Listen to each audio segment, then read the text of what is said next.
ரிஷபராசிக்காரர்களுக்கு தொட்டதெல்லாம் தொடங்கின காலம் போய் பல கஷ்டங்கள் மட்டுமே ஆட்கொண்ட காலமாக சில காலங்கள் இருந்ததுங்க. அதில் கல்வியில் பிரச்சனை, திருமணத்தில் பிரச்சனை, நிறைய பிரச்சனைகள்லாம் இருந்தது. இதில் முக்கியமாக நீங்கள் அடிப்பட்டது ஃபினான்ஷியலாகவும் மன ரீதியாகவும் தான். மன ரீதியாக அப்படின்னா குடும்ப பிரச்சனை, தேவையில்லாத உங்களுக்கு வம்பு வழக்குகள், அது மாதிரிலாம் நீங்கள் சந்திச்சிருப்பீங்க. அதில் சில பண விஷயத்தில் நீங்கள் வந்து லாக் ஆகிருப்பீங்க. அந்த பண விஷயம் எதை நோக்கி போக போகுது அப்படின்னா, தொழில் ரீதியான சில விஷயங்கள் நோக்கி போக போகுது. தொழில் ரீதியான விஷயங்களில் நீங்கள் ஏற்கனவே முதலீடு போட்டிருப்பீங்க, அல்லது முதலீடுக்காக வெயிட் பண்ணிகிட்டு இருப்பீங்க, இல்லை ரொம்ப நாளாக இயங்கிட்டு இருப்பீங்க. இதில் ஒரு மிகப்பெரிய வெற்றி என்ன அப்படின்னா, கஷ்டங்களை தாங்கிய உங்களுக்கு ஒரு விடிவு காலம் வரப்போகுது. சார் என்ன சார் கம்ப்ளீட்டாலாம் சரியாயிருமா, அப்படி அடித்து சொல்லுங்கள் சார், ஹாப்பியாக இருக்கும் அப்படின்னா நம்ம வியூஸுக்காகவும் லைக்குக்காகவும் இப்படி போய் சொல்லலாம் விரும்பலைங்க. கொஞ்சம் படிப்படியாக தான் உங்களுக்கு வந்து வெளிச்சம் கிடைக்க ஆரம்பிக்கும். அது இப்போ இருக்கிறதெல்லாம் வந்து பார்த்திங்கன்னா ஒரு சின்ன படிக்கட்டு உங்களுக்கு ஏறத்துக்கு ஒரு கேப்பு கிடைக்குது அப்படின்னு வச்சுக்கோங்களேன். ஆனால் இந்த வாய்ப்பை நீங்கள் விட்டுறாதீங்க அப்படின்னு தான் சொல்லணும். நீங்கள் அந்த பிரச்சனையிலேருந்து வெளியே வரத்துக்கு ஒரு வாய்ப்பு கிடைக்குது, ஒரு சந்து இருக்குது. அந்த சந்து வழியாக நீங்கள் உள்ளே போனீங்க அப்படின்னா நல்ல பெரிய பாதையே இருக்குது. அந்த பாதையில் உள்ளே போகும்போது உங்களுக்கு கொஞ்ச நாளைக்கு கொஞ்சம் பயத்தோடையும் கொஞ்சம் பதட்டத்தோடையும் உள்ளே போயிட்டுருக்கிற மாதிரி தான் இருக்கும். கொஞ்ச நாட்கள்லேயே உங்களுக்கு தெளிவான ஒரு பாதை பிறக்கும். இதுதான்ப்பா நம்மளோட லைஃப் டைம் அச்சீவ்மெண்ட்டு, இதை பிடிச்சிக்கிட்டா நம்ம செட்டில் ஆகிடலாம்ப்பா அப்படின்னு நீங்கள் வந்து உட்காருவீங்க. இந்த ரிஷபராசிக்காரர்களுக்கு இதுதான் தொழில் அப்படின்னு இது வரைக்கும் நீங்கள் உட்காந்துருக்கவே மாட்டீங்க. சார் இந்த தொழிலா அந்த தொழிலா, அதில் ஒரு இன்கம் இதில் ஒரு இன்கம், வேலைக்கு போயிட்டுருக்கு சார், இதிலேருந்து அடுத்த ப்ரமோஷன் கிடைக்குமா, அந்த ப்ரமோஷனில் அங்கே போய் உட்காந்துக்கலாமா, இப்படி அடுத்தடுத்ததுக்கு எதிர்பார்த்து காத்து கொண்டு இருக்கக்கூடிய ஒரு அற்ப பிறவியில் இந்த ரிஷபராசியும் ஒரு பிறவி அப்படிங்கிற மாதிரி தான் வாழ்ந்துருப்பீங்க. சார் என்ன சார் இப்படிலாம் சொல்லுங்கள், அற்ப பிறவி அப்படிலாம் அப்படி சொல்லக்கூடாது சார் அப்படின்னா, இருக்கிறதுலே கஷ்டப்பட்ட மக்கள் ரிஷபராசி மக்கள் தான். அந்த ரிஷபராசி மக்கள்ங்கிறது மக்கள்களில் எல்லாம் இருக்கக்கூடிய மக்கள்களில் நீங்கள் சாதாரண ஆளாக தெரியலாம், இல்லை ஒரு பெரிய ஆளாக தெரியலாம். ஆனால் கடவுளினுடைய பார்வையில் பார்க்கும்போதோ, அல்லது நீங்கள் வந்து எவ்வளோ கஷ்டப்பட்டீங்க அப்படின்னு பார்க்கும்போதோ, இருக்கக்கூடிய 12 ராசிகள்லேயே நீங்கள் தான் வந்து ரொம்ப கஷ்டப்பட்டவங்க. ரிஷபராசி எங்களோட வாழ்க்கையெல்லாம் எங்களோட ஹிஸ்ட்ரியை உட்காந்து கேட்டிங்க அப்படின்னா மற்றவங்க கண்ணு தண்ணி வந்துடும்.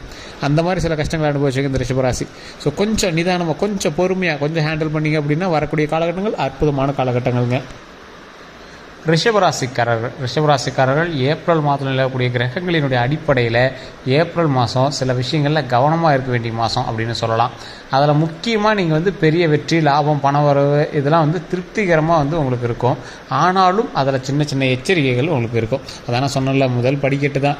ஸோ பெரிய உங்களுக்கு வெளிச்சம் தெரியுதான்னு கேட்டால் வெளிச்சம் வரதுக்கான வாய்ப்பு தெரியுது. அதே போல் இந்த ரிஷபராசிக்காரர்களுக்கு குடும்பம், திருமணம், பொருளாதாரம், வேலை, தொழில் இந்த மாதிரி விஷயத்தில் முழுமையான ராசி பலனை வந்து இப்போ நம்ம பார்க்கலாம். தயவு செய்து வீடியோ ஸ்கிப் பண்ணாமல் பாருங்கள். நிறைய பேர் கேட்ட விஷயங்கள் இதுதான். ஸோ அது எல்லாத்தையுமே ஃபில்டர் பண்ணி எல்லாத்தையுமே சொல்ல போகிறோம். அதே போல் நிறைய பேர் வந்து தனிப்படையான ஜோதிடம் பார்க்கணும்னு ஆசைப்படுறீங்க. தயவு செய்து நீங்கள் கீழே இருக்கக்கூடிய நம்பருக்கு ஃபோன் பண்ணி நீங்கள் வந்து பேசி தெரிஞ்சிக்கலாம். பிறந்த தேதி, பிறந்த நேரம், பிறந்த ஊர், இதை 3 மட்டும் சொன்னீங்க அப்படின்னா போதுமானது. இல்லை சார் நாங்கள் லோக்கல்லே பார்த்துக்குறோம் அப்படின்னா தயவு செய்து பார்த்துக்கலாம். லோக்கலில் உங்களுக்கு ஜோதிடம் பார்த்து உங்களுக்கு சாட்டிஸ்ஃபேக்ஷன் இல்லைங்கிறவங்க மட்டும் இந்த நம்பருக்கு நீங்கள் ஃபோன் பண்ணுங்கள். அதே போல் ஃபோன் பண்ணிங்க அப்படின்னா கொஞ்சம் பிஸியாக இருந்தாங்க அப்படின்னா கொஞ்சம் கழிச்சு பண்ணுங்கள். அப்படி இல்லைனா வாட்ஸ்அப்பில் உங்களோட டீட்டெயில்ஸ் அனுப்பி வைங்க, உங்களுக்கான அப்பாயின்மெண்ட் வந்து கொடுத்துருவாங்க. இந்த ரிஷபராசிக்காரர்களுக்கு மாதத்தோட துவக்கத்திலேயே மறைவு ஸ்தானத்தில் இருந்து சில விஷயங்கள் வந்து பின்னடைவுகள், சில விஷயங்கள் வந்து அனுகூலமாகவும் இருக்குதுங்க. அதுலேயுமே வந்து பார்த்திங்கன்னா குறிப்பிடத்தக்க விஷயம் மட்டும்தான் உங்களுக்கு கை கொடுக்குதே தவிர ஒரு சில விஷயங்கள் வந்து உங்களோட கொஞ்சம் கை நழுவி தான் இருக்குது. அந்த இடத்துலலாம் நீங்கள் கொஞ்சம் பார்த்து பராமரிச்சாக இருந்தாகணும். இது இன்னையிலேருந்தே 15 நாட்கள்னு வச்சுக்கோங்க. இந்த ஏப்ரல் மாதத்தோட பலன் முன்னாடி இருக்கக்கூடிய 5 நாட்களே உங்களுக்கு தெரிய ஆரம்பிக்கும். இது ஏப்ரல் மாதம்னு மட்டும் சொல்ல முடியாது. முன்னாடி இருக்கக்கூடிய இந்த மார்ச்லேயுமே 5 நாட்கள் வந்து உங்களுக்கு இப்படி தான் இருக்க போகுதுங்க.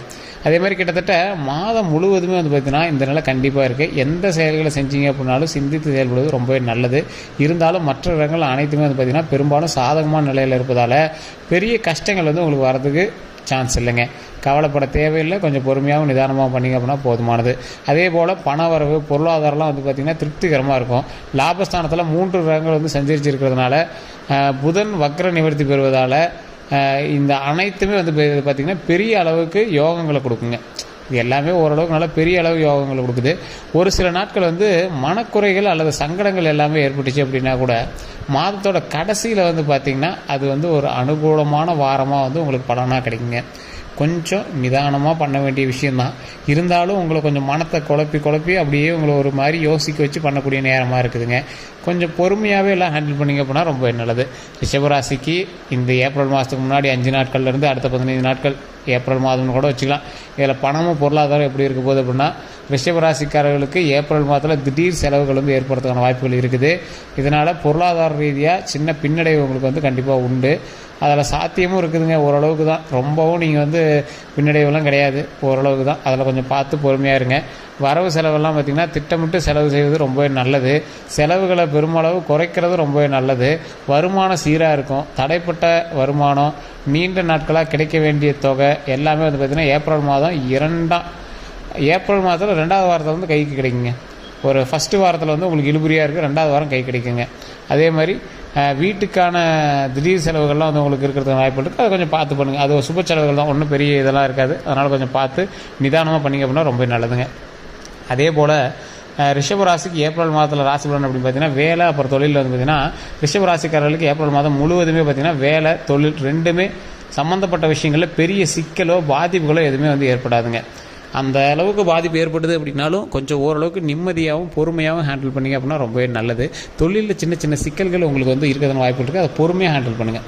உங்கள் கீழே வேலை பார்க்குறவங்க அல்லது உங்களுக்கு மேலே வேலை பார்க்குறவங்க, நீங்கள் வேலைக்கு வச்சவங்க, இவங்க எல்லாத்துட்டையுமே கொஞ்சம் பார்த்து செயல்பட்டீங்க அப்படின்னா ரொம்பவே நல்லதுங்க.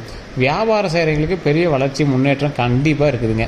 அதே மாதிரி குரு அப்புறம் புதன் ஆகிய 2 கிரகங்களினுடைய பரிவர்த்தனை யோகம் வந்து பார்த்திங்கன்னா தொழில் ரீதியாக பெரிய வளர்ச்சியும் எதிர்பாராத புதிய ஒப்பந்தங்களையும் வந்து சாத்தியமாகுங்க. நீங்கள் எதிர்பார்த்துருக்க மாட்டீங்க, இந்த ஒப்பந்தம் வந்து உங்களுக்கு கிடைச்சிருக்குமா, இந்த ஆப்ஷன் வந்து உங்களுக்கு கிடைக்குமா, இந்த சலுகைகள் வந்து உங்களுக்கு கிடைக்குமா அப்படின்னா, கிடைக்காத ஒரு விஷயம் வந்து கண்டிப்பாக உங்களுக்கு கிடைக்கும். அது கொஞ்சம் நிதானமாக தான் கிடைக்கும். அதுக்கு நீங்களாக போய் ஒன்றும் இது பண்ணாதீங்க, தானாகவே வந்து அமையும். வாய்ப்பு வரும், அந்த வாய்ப்பு வந்து நீங்கள் பயன்படுத்திக்கோங்க. வேலை மாற வேணும் அப்படின்னு விரும்புகிறவங்களுக்கு எல்லாமே இது யோகமான காலமாக இருக்கும். ஏன்னா ஒரு வேலையிலேருந்து நீங்கள் மாறுறீங்க அப்படின்னா அந்த வேலையை விட்டு நீங்கள் வெளியே போய் வேறு வேலையை ஜாயின் பண்ணுற மாதிரி தான். ஸோ அந்த மாதிரி ஒரு காலகட்டம் தான். ஸோ வேலையில் கொஞ்சம் பத்திரமா இருங்க. ஏற்கனவே வேலையில் இருக்கிறவங்க கொஞ்சம் பத்திரமா தான் இருந்தாகணும் அப்படிங்கிற ஒரு காலகட்டமும் இருக்குதுங்க. அதே மாதிரி இந்த ரிஷபராசிக்காரங்க இது ஏப்ரல் மாதத்துலையும் சரி, அதுக்கு முன்னாடி ஒரு 5 நாட்கள்லையும் சரி, எந்த விஷயத்தில் நீங்கள் கவனமாக இருக்கணும் அப்படின்னா, ஏப்ரல் மாதத்தில் முதல் பகுதியில் சாதகமாக இருந்த உங்களுடைய வீட்டு சூழல் ஏப்ரல் மாதத்தோட 2வது பகுதியில் சற்று அசௌகரியமான நிலையை வந்து காட்டுதுங்க. அதான் முன்னாடி சொன்னால, வீட்டு சம்மந்தப்பட்ட செலவுகள் இருக்கும், சுப செலவுகளாகவும் இருக்கலாம். கொஞ்சம் பார்த்து பண்ணிங்க அப்படின்னா பரவாயில்லையா இருக்கும். வீட்டுக்காக அப்புறம் குடும்பத்துக்காக கூடுதல் செலவு வந்து செய்ய வேண்டிய சூழல் வந்து உங்களுக்கு இருக்குதுங்க. அதே மாதிரி சுக்கிரனுடைய மறைவு சாணத்தில் இருப்பதால் மனக்குழப்பமும் செலவுகளும் அதிகரிக்கும். சுக்கிரனுங்கிறது என்ன, அது லக்ஸுரி, சந்தோஷம், பெண்கள் சம்மந்தப்பட்ட விஷயங்கள், இந்த மாதிரி விஷயத்தெலாம் உங்களுக்கு மறைவு சாணத்தில் இருக்குது. அப்போ என்ன பண்ணுது, மனக்குழப்பம், பெண்களால் உங்களுக்கு மனக்குழப்பம் இருக்கிறது வாய்ப்புகள் இருக்குது. அதே மாதிரி செலவுகள் வந்து உங்களுக்கு அதிகரிக்கிறதுக்கான வாய்ப்புகள் இருக்குது. எதிர்பார்ப்புகள் உடனடியாக நிறைவேறும். ஆனால் அந்த எதிர்பார்ப்புகளுக்கு சின்ன சின்ன தடை வந்து தான் நிறைவேறும். அப்போ வந்து என்ன ஆகுது, நீங்கள் ரொம்ப எதிர்பார்த்து காத்திருப்பீங்க, டக்குன்னு அது வந்து நிறைவேறாமல் இருக்கும். கொஞ்சம் நேரம் டைம் எடுக்கும், இல்லையா அடுத்த சில மாதங்கள் ஆகும், அப்புறமேட்டு தான் உங்களுக்கு வந்து நிறைவேறும். அந்த மாதிரி ஒரு சூழலும் இருக்குது. ஏதோ ஒரு இடத்துல மரியாதை குறைவான நிகழ்வு நடப்பது, அப்புறம் இந்த மாதிரி சங்கடங்கள் வந்து ஏற்படுத்துகிற வாய்ப்புகள்லாம் கொஞ்சம் இருக்குது. சில இடத்துல உங்களை மதிக்க மாட்டாங்க, மரியாதை குறைவாக உங்களுக்கு பல்பு கொடுக்க வேண்டிய விஷயங்கள்லாம் நிறையா இருக்கும். அதெல்லாம் கொஞ்சம் பார்த்து பண்ணிங்க அப்படின்னா ரொம்ப நல்லது. ஆடம்பர செலவுகளை தவிர்ப்பது ரொம்ப நல்லது. கடன் வாங்குறத தவிர்ப்பது ரொம்ப ரொம்ப ரொம்ப ரொம்ப நல்லது. இந்த ரிஷபராசி கண்டிப்பாக அதை ட்ரை பண்ணுங்கள். அதே மாதிரி சில விஷயங்களை மட்டும் சின்ன சின்ன அசௌகரியங்கள் அப்புறம் செலவுகள் ஏற்படுற வாய்ப்புகள் இந்த மாதத்தில் இருக்கிறதுனால மாதம் முழுவதுமே பொருளாதாரம், பணவரவு, வாராக்கடன் சூழல், அதாவது வேலை அப்புறம் தொழில் நல்ல முன்னேற்றம் இருக்குது தவிர மற்றத்தில் எதுவும் பெரிய அனுகூலமான ஒரு விஷயங்களாக இல்லை. வேலையில் ஓரளவுக்கு பரவாயில்லையாக இருக்குது, தொழிலில் பரவாயில்லையாக இருக்குது. அதுலேயுமே கொடுக்கல் வாங்கல கொஞ்சம் எச்சரிக்கையாக தான் இருக்குது. குடும்ப சூழல் சம்மந்தப்பட்ட விஷயத்தில் 2வது வாரத்தில் கொஞ்சம் பணம் அதிகமாக செலவு பண்ணுறதுக்கான வாய்ப்புகள் இருக்குது. ஸோ அதில் கொஞ்சம் கவனமாக இருங்க. தொழில் மந்த நிலையை போக்கணும் அப்படின்னா கடவுள் வழிபாடு கண்டிப்பாக பண்ணணும். உங்களுடைய தசாபுத்தி எப்படி இருக்குது அப்படின்னு ஃபஸ்ட்டு செக் பண்ணிக்கோங்க. ஏற்கனவே இப்போ நான் சொன்னதெல்லாம் உங்களுக்கு மேட்ச் ஆச்சு அப்படின்னா உண்மையாக இல்லையான்னு கமெண்ட் செக்ஷனில் பற்றி விடுங்க. நான் சொல்லக்கூடிய விஷயத்தை ஃப்ரீ டைமில் வீட்டில் எப்பயுமே சொல்லுங்கள். ஓம் சுக்கர பகவானை போற்றி, ஓம் சுக்கர பகவானை போற்றி, ஓம் சுக்கர பகவானை போற்றி. இது லக்ஸூரியான லைஃப் தரத்துக்கு, மனவரவு தரத்துக்கு, உங்களை மகிழ்ச்சியாக வச்சுக்கிறதுக்கான ஒரு விஷயம். ஸோ இந்த சுக்கர பகவானை வழிபட்டுட்டு உங்களுடைய குலதெய்வ வழிபாடு கண்டிப்பாக எப்பயுமே நீங்கள் பண்ணுங்கள். விநாயகர் வழிபாடு, குலதெய்வ வழிபாடு கண்டிப்பாக பண்ணுங்கள். அதன் மூலமாக பல நன்மைகள் உண்டு. தொழில் ரீதியான விஷயங்களில் மிகப்பெரிய லாபகரமான சில விஷயங்கள்லாம் இருக்குது. ஸோ அதில் கொஞ்சம் எச்சரிக்கையாகவும் நிதானமாக செயல்பட்டீங்க அப்படின்னா ரொம்பவே நல்லது. கல்வி சம்மந்தப்பட்டமான விஷயங்களில் கொஞ்சம் கவனமாக இருங்க. தொழில் சம்மந்தப்பட்டமான விஷயங்கள் கவனமாக இருங்க. இதை விட கவனமாக இருக்க வேண்டியது உடல் ரீதியான விஷயங்கள். அதுலேயும் உங்கள் குடும்பத்தில் இருக்கக்கூடியவங்களோட உடல் ஆரோக்கியத்தில் ரொம்ப கவனமாக இருங்க. உங்களுடைய தந்தை, தாய், அதே மாதிரி உங்களுடைய மகன், மகள், அந்த மாதிரி விஷயங்களையும் கொஞ்சம் கவனமாக இருங்க. கணவன் மனைவிக்கிடையே செல்லக்கூடிய அந்யோன்யமானது கொஞ்சம் பரவாயில்லையாக இருக்கும். இருந்தாலும் பெண்கள் மூலமாக ஆண்களுக்கு உங்களுக்கு சின்ன சின்ன நெருக்கடிகள் இருக்கிறது வாய்ப்புகள் இருக்குது. அந்த விஷயத்தில் கொஞ்சம் நிதானமாக பொறுமையாக செயல்பட்டீங்க அப்படின்னா ரொம்ப நல்லது. வார்த்தைகள், பேச்சுவார்த்தைகள், சண்டை சச்சரவுகள் எல்லாம் கொஞ்சம் நடந்துட்டிங்கன்னா பரவாயில்லையா இருக்கும்.